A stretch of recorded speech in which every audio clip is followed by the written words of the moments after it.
So, since the last episode we uploaded was our friend Derek Remley, you made a reel on Instagram that highlighted some of the predator hunting that he does. Yes. And that got a lot of heat, as they say. Yeah, it was. I also made the same reel and posted it on Facebook. We do have a Facebook page. Please go like and follow. But yeah, I posted it, and while I was editing it, I got a bunch of pictures from his social media and like that he sent me. Some of them, like there was like a little blood in the picture and stuff like that, and I kind of was like, maybe I shouldn't post that. Maybe I should. But at the end of the day, I see stuff on Facebook that I don't agree with and I don't like, and that bothers me. You know what I mean? Of other things, and even people I follow, they have different opinions than I do. They, random pages post stuff that I highly, strongly disagree with. But at the end of the day, like the anti-hunting community, like they hate us regardless. They love me. Yeah. And they to say that, like, this is the biggest argument that people give, and this is the argument that old time falconers and they always say, like, oh, you're giving them fuel by posting, kill pics or whatever the case may be. And like, I get the argument 100%, but at the end of the day, not posting a kill pic or posting a kill pic, like, it doesn't make a difference. Like they hate us regardless. You know what I mean? They're still after us. They're still after us. And I think it'd be very foolish for somebody to think because I fly a bird to catch rabbits and squirrels, somehow I'm off their radar. Like, you're not off their radar. Like, you're right up there with the trappers and the houndsmen treeing bears. Like, they hate you just as much. You can think that you're, an eco-friendly nature lover person, but at the end of the day, you're a hunter. At least you should be as a falconer. And my whole thing and what we stand for in this podcast is supporting all different legal means of take. And means of take means, bow and arrow, rifle, dogs. In some states, you can use dogs, falconry, ratting, even minkenry, or like we're going to try to get somebody on from Europe that, does a lot of ferreting, which we can't do here in the States. So it's like, we need to support our fellow hunters, regardless of whether we practice that form of take or not. We're all taking game from the wild in one way or another. And to think that there's a hierarchy in hunting. There's no hierarchy in hunting. Like, we posted that kill pic in Jersey of all those rabbits. How many rabbits were there? I don't know, like 20 or something. Yeah, 500 or so, I think. Yeah, 5 million, or like, give or take. Like, not one negative comment, dude. Not one single negative comment, with like 20 plus rabbits laid out on the sidewalk with us kneeling down next to them with our birds. Not one negative comment. Why is there no negative comment on that? But there's a negative comment on somebody killing predators, which can wreak a lot of havoc and are really out of control in a lot of areas. You know what I'm saying? Yeah, people feel some sort of strange connection with predators. Maybe that because we're predators ourselves, but I doubt primitive people had much affinity for predators. I doubt it. I mean, they were competition and danger. 100%. But what you're referring to is some guy. Well, a few people went crazy in the comments about it, but one guy went absolutely crazy. And then he took it to private messages with you. And, he said, I'm a sportsman and all you're doing is giving the anti-sportsman fuel. He said he's a falconer. He said he's a fly fisherman and an upland bird hunter. And one thing that kind of jumped out at me about all that was he sounded like he was fucking arrogant, That's exactly what it is. It was 100% arrogant. Looking down on these other means of take, which we've experienced with the ratting. We love ratting, and that's got to be like, as far as like, it's got to be like the most low life thing you could possibly do, right? Like, in terms of like level of scrutiny, killing rats is probably at the lowest because they're vermin, they carry diseases, they get in people's houses, like. But we still get, people still get triggered by it, but yeah, either that or people turn their noses up at it. Yeah, that it's trashy, that it's disgusting, and I mean, it's entry level hunting that people in the city can do. I mean, there's not a thing in the world wrong with it. I think it's awesome. But yeah, and the dude said something like, because Derek said he's gotten 40 in a night, and that was in the reel. And to your point, you made the comment, you're like, dude, if he killed 40 in a night, imagine how many are actually there. Right. Exactly. Like, there's a reason why the zones that Derek hunts, and many zones, all you got to do is go and look. All you have to do is go and look. In Jersey is not a hunter friendly state.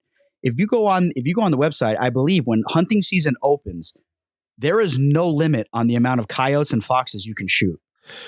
Well, when I was There's a kid, reason for that. Were there always coyotes in Jersey when you were a kid? Yeah, they were everywhere. Yeah. Well, they said like the first coyote was killed on the East Coast in the 1900s. I don't know. I don't know the history. I did read this book, and I recommend everybody to read it. It's called Coyote America. Wow. You read a book. It was an audio book on Audible. But anyway, and it's a freaking great book, man. And the guy is like, he gets a little like wishy-washy and talks about like the spirits and Native American stuff, which is fine. But he does get into the biology of coyotes, and it has been studied, and this is a fact of science, that when a female coyote howls and does that laughing bark at night, they do that behind my house. Yeah, I had like 6 of them behind my house one night, and I watched my dogs in the backyard every night to go pee like a hawk to make sure that they didn't get snatched. But okay, so in the book, he references studies and scientific evidence that when a female howls and doesn't receive a response back, her body automatically creates more follicles inside of her uterus to create more pups. That's why the coyote cannot. It's a fact that the coyote cannot be eradicated unless you poison it. But even then, you can't really eradicate it. It's next to impossible to eradicate coyotes from the landscape. Wolves are very hyper specialized. They can be eradicated. Bobcats are a little bit more, specialized. They can be eradicated. Coyotes and foxes can adapt to almost any situation, and they cannot really be eradicated, especially from hunting.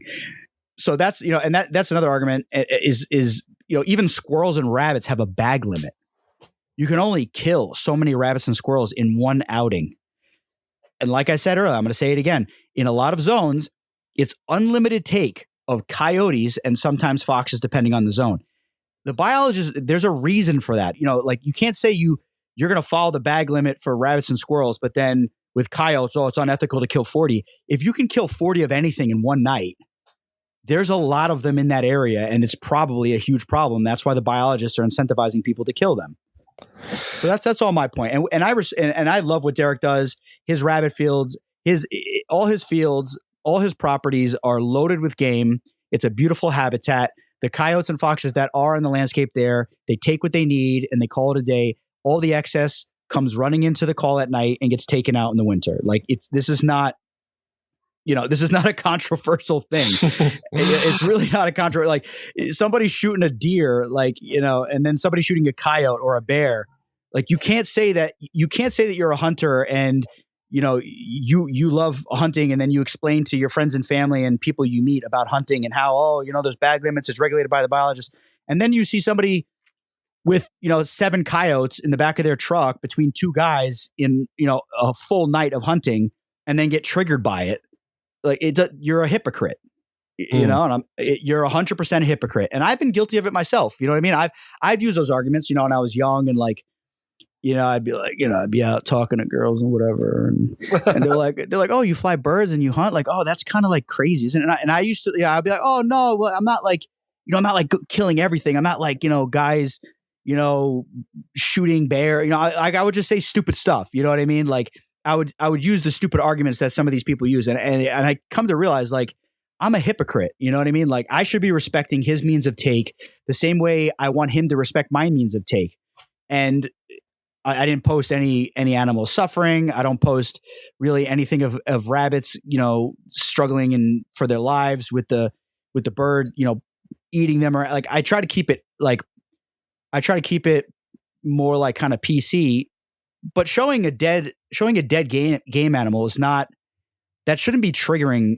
That really shouldn't be triggering for anybody. Like you're seeing dead You're seeing dead animals every day when your mom and grandma go to the grocery store in the meat aisle.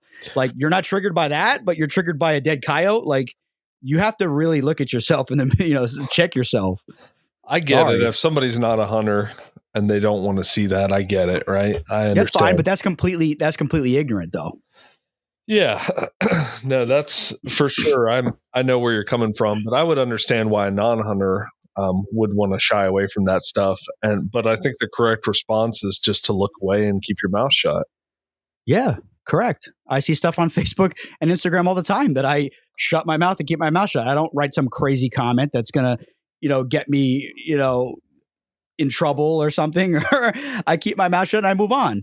What those people are doing is legal, and then what I'm doing is perfectly legal. So if you want to come on my page and yell, that's fine. And if you read all the comments, I always try to be respectful to people. But then once they start calling my kids mixed breeds or whatever he was insinuating, then I'm like, all right, bro, take your meds. He was calling you Jersey trash, all types of stuff. Yeah, I mean, whatever. It's like it is what it is. But and that's a fellow hunter. So the reason for this message is because we really need to check ourselves. Like, means of take is a very important thing. And if you want your means of take, this is a falconry based podcast. If you want your means of take to be respected, don't think that you're not under a microscope behind the scenes. I'm friends with NAFA's lawyer, and he tells me all the time the crap that NAFA has to deal with from the Audubon Society, from all these groups.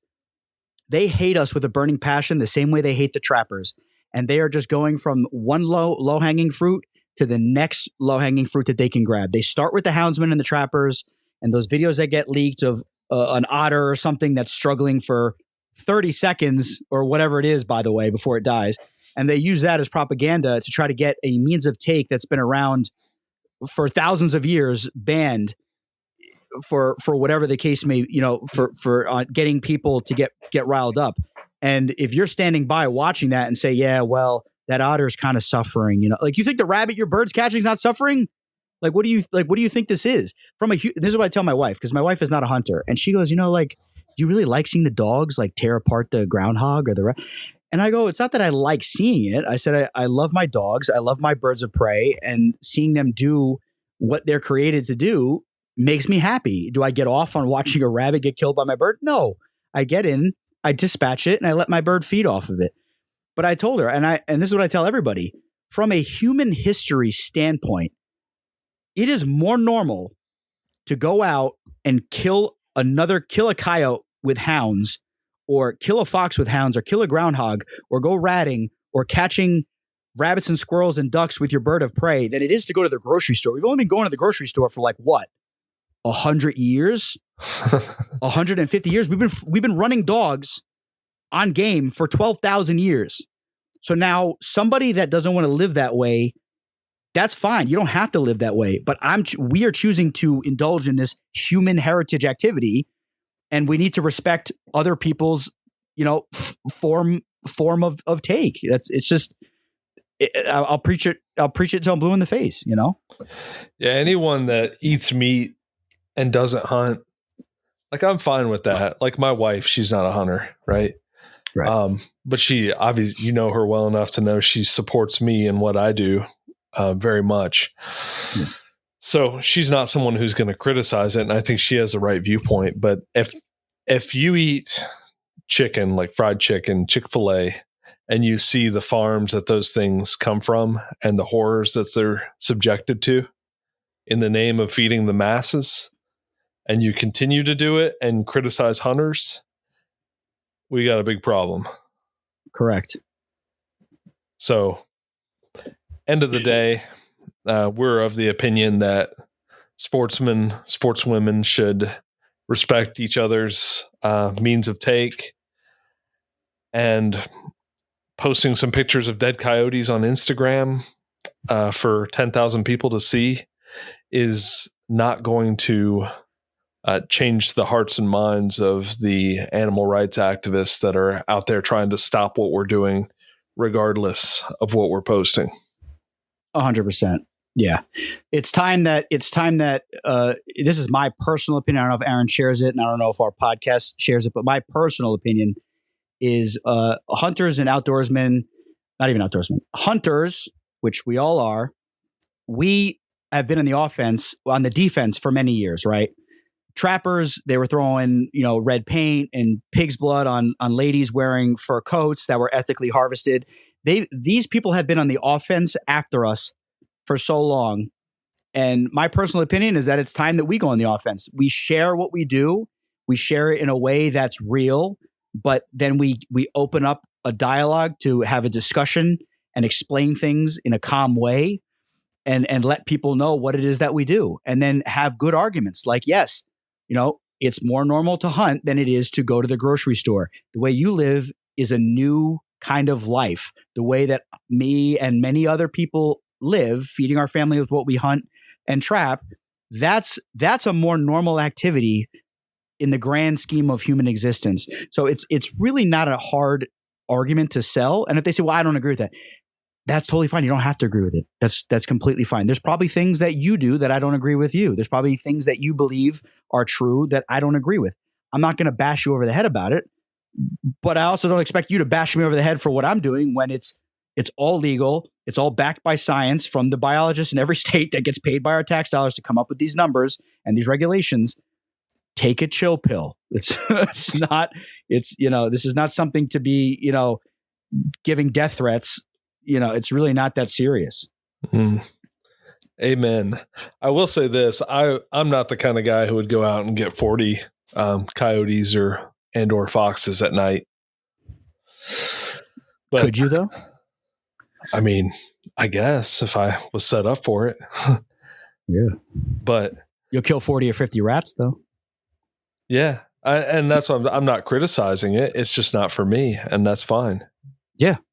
That's the point. Yeah. That's the point. It's perfectly fine. That's it. I mean, the dedication to it's impressive to me. And I really and truly do. If he was out there eliminating, I don't know if eliminating is the right word. If he was out there doing serious detrimental harm to the species that he was hunting, I wouldn't support it.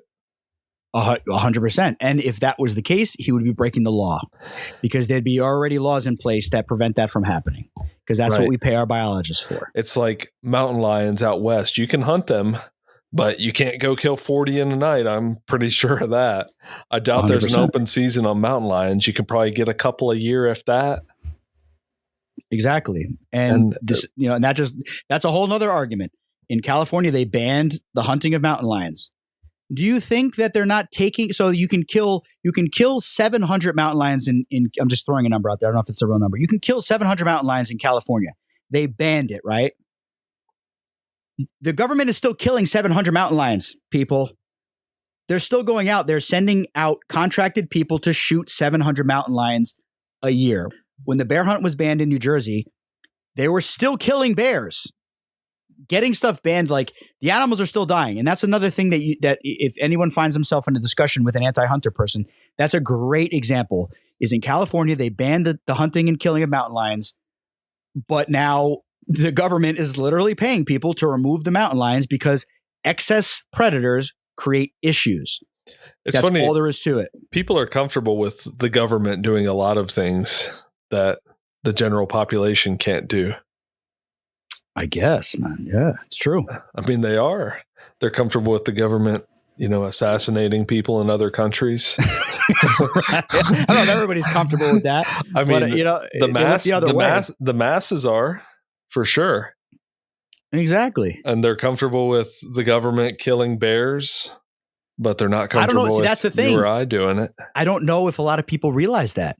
Do you think the mountain lion cares if somebody buys a tag, spends money on an outfitter, puts money into the whole machine in California to kill one mountain lion, then pays to have its skin tanned, gets paid to have the skull bleached, and apparently mountain lion meat is delicious, and then they eat it. Now everybody feels better, but the mountain lion's still getting shot in the face and then thrown in a pile somewhere in a compost heap. You think the mountain lion cares? You think who's shooting it? So like, what, let's not give the anti-hunting community any ammunition. And if you're going to say, oh, well, you're posting those pictures, giving them, they already have ammunition. They hate us regardless. So let's present ourselves to them and then open it up for dialogue with the non-hunting community and explain to them in a rational, reasonable, scientific way why this is legal, why we're allowed to do this, and the human history behind it, why we can do it. Boom. You know what I'm saying? Wow. Ready for you to run for president. That's right. Everett and Kincaid 2029 or 2028. I've got my vote. Is there anything else you feel like you need to add to that? Not really. I could probably ramble for like another hour and just yell and increase my blood pressure. Yeah. I don't even predator hunt, everybody. I mean, I've shot coyotes and foxes and whatever, but I'm not a predator hunter. Oh, you know what? You had said something earlier on the phone. A dude messaged you and said these upland hunters and other folks they appreciate, they get to enjoy the fruits of my labor in their increased small game or upland bird populations because I went through and killed predators at night. Talk a little bit about that. Yeah, I got a message, during this whole thing, people were messaging me and people were jumping in, and the guy deleted all his comments, by the way. So shows how strong his arguments were. But I had a friend message me and he said, yeah, the upland guys and fly fishermen, which doesn't really apply, but it seems like, they fall into a very similar category. The guy who goes pheasant hunting with his coworkers, once a month or twice a year, they're enjoying all those birds. They're enjoying being out there and seeing game and having a fun time. And then they're going to turn around and yell and scream at, the guy who's out there at night shooting coyotes. Like, coyotes have a huge impact on upland birds. Predators in general have a huge impact on upland birds. So it's just funny that he's like, I'm an upland hunter. And then he's getting triggered over somebody removing predators from the landscape in a specific area. And if you listen to the conversation with Derek says, I saw a female rough grouse and chicks walk right past my house. And he's like, I haven't seen that since I was a little kid. Like, you think that you think that's a coincidence? Like, you could think whatever you want, but it does have an impact. Yeah, I could go on all day, man. The trappers are disincentivized to trap because the fur prices are down and it's a lot of work to trap. The guys who do it just do it basically for the love of it and for the enjoyment. But there used to be a time where a guy could go and trap more fur and make double his salary in 1 week just trapping fur. And you think duck numbers weren't higher back then? You think the ground nesting bird numbers weren't higher back then? Of course they were. My dad used to support him and his grandma when he was a kid. He had a trap line in West Virginia. So cool. And that was their main source of income, was the fur. Yeah. And there's nothing wrong with that, man. And he talks about kicking rabbits out of little tufts of grass when he was a kid in West Virginia. Yep. Now, some parts of the country are like that. But, down here in like the Southeast Appalachians, it's not like that anymore. Yeah. I wonder why that is. Because women in fur coats are getting blood. I bought my wife. Well, I didn't buy it. I did a job for a customer. I stole it. No, I did a job for this very lovely, wealthy older woman who was a widow.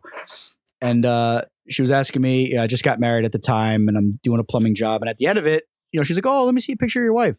And I show her my wife. She gets all excited and she goes, oh, you're into the outdoors, right? I have all these beautiful fur coats. This lady gave me like, I don't know how much they were worth, but like fox vests, coats, hats, gloves. She's like, I don't really wear them anymore. It's nowadays, see if your wife will wear. I bring them home. I give them to my wife. My wife loves them, but she's too scared to wear them in public because she doesn't want to deal with people saying stuff. They call them antis in England. The antis? Yeah. The anti-hunting people. Yeah. So that's how far. My point is that story. That's how far the anti-hunting community and hunting, because trapping is trapping, but it is part of our culture of hunting. And that's how far that they have been offensive and pushed. Now it's time for us to push back. Homesteading is coming back. Being self-sufficient is coming back. Us as hunters have a really big opportunity right now to present ourselves to people and get our stuff out there, whether it's social media or just sharing with people around that, hunting is an ethical, cool thing. It's organic. It's natural. You're only removing just the surplus from the landscape, nothing more. It's regulated by the government. It's a very easy sell to get people to understand what we do. What can we strike at that they hold dear? Dude, we're going to get canceled if we go down that road. Whole Foods. Do you think we need to come at Whole Foods? Yeah, man. Freaking lowering testosterone levels with all their soy and... No, I'm just kidding. I don't know. Yeah. You go after the soy milk. I don't know. I don't know. They're not into anything. You know what I mean? They're in, you know what they're into? They're into whatever they're told to be into. That's what they're into. Yeah. Yeah, maybe. Whatever everybody at work thinks, that's what they're into. Yeah. You know what? It's funny. You definitely run into a lot of anti-hunters online, but do you ever run into them in person? I have people that say that they don't agree with it, and then I just explain to them. I just give them my spiel, real calmly, and just, hey, listen, it is what it is. It's just, it's regulated by the government, and no one's eradicating anything from the landscape. It's all very highly regulated. Everything's ethical, and if something is being done that's egregious, it's more than likely breaking some of the laws. So, and I just give them my speech, and at the end of the speech, everybody, there's nobody that's going to really argue with it. That's the funniest thing, is that you can't really argue with it. Well, there's most of the things we do there's a strong logic and behind why we're able to do it, like trapping wild birds of prey. We're able to trap birds that are less than a year old during a certain part of the year. And part of the logic behind that is, anywhere from 90% of birds that fledge from a nest aren't going to make it their first year. So the likelihood is, if a falconer traps a bird, that bird was probably going to die that year, whether it was through electrocution, struck by a car, killed by a feral cat, starved to death, standing on the ground, too weak to fly, waiting to get killed by something, the most brutal death that you could possibly imagine. So falconers can take that bird, get it up to good health, hunt with it for, a year, 2 years, however long they decide to work with it, and then release it. And then we believe those birds are probably going to be very successsuul, because there's plenty of anecdotal evidence that shows that those birds go on to be good, stable breeding birds in the territory that they set up. And I've heard dozens of stories, from, I'm sure you have too, and the listeners have, of, I released a red tail, I see her all the time. Oh, now she's breeding. I see her chicks. Like, you hear all these stories, and it just, the logic, like you said, the logic just makes perfect sense. You teach a bird how to hunt with zero consequences and medical care and a place to stay. And then you release it back in the wild. You think the bird's not going to be a better hunter? Of course it is. It's just, you'd be foolish to think it's not. Unless you're not hawking enough. Yeah, true. But I think your average falconer hawks enough with their birds. Maybe not like up to our standards of hawking, but they get out enough with the bird. Right. Yeah, we're elitist pricks around here. Yeah. We're anti-Harris Hawk. We're elitist. We're all that. They could, actually, the anti-hunting community, you could have the Harris Hawks. We'll give you that. Yeah, they could keep Harris Hawks as pets. Keep Harris Hawks. No, I'm just kidding. No, I'm going to defend Harris Hawking to my death, because I'm going to defend your right to Harris Hawk. That's right. I may 100%. Not like it, but I'll defend it. Yeah, and you have like 3 at your house. Yeah, I'm surprised you can't hear them screaming in the background. That's the funniest thing, everybody. If you're listening to this and you hear us harp on Harris Hawk, one of the host of the show has a bunch of Harris Hawks. It's hilarious. Yeah, people who know me know that it's mostly in good fun. Yeah, and same here. I don't really have an issue with it. It's just fun to. I do think goshawks are superior, all jokes aside, to Harris Hawks. We're gonna have a Harris Hawker on, a hardcore Harris Hawker on, and we are going to get into we're going to get into some good debates about why he thinks Harrishawks are the superior bird and why people like me and other people think that goshawks are the superior bird. So we're going to have him on to look like a fool. Well, yeah, I mean, it's an easy argument. I mean, they're faster, stronger, more explosive, more maneuverable. And the only difference is one group of people doesn't like to fly them because they require more effort, and the other group of people takes the easy route. It's just a fact of life. It's easier to fly a Harrishawk than it is to fly a goshawk. I mean, hello. You can't argue with that. It doesn't mean that the bird is not a superior hunter. Of course it is. I definitely think is it more high strung? Do they have a propensity to get sick and die? We could go down the whole list and see. You know what I mean?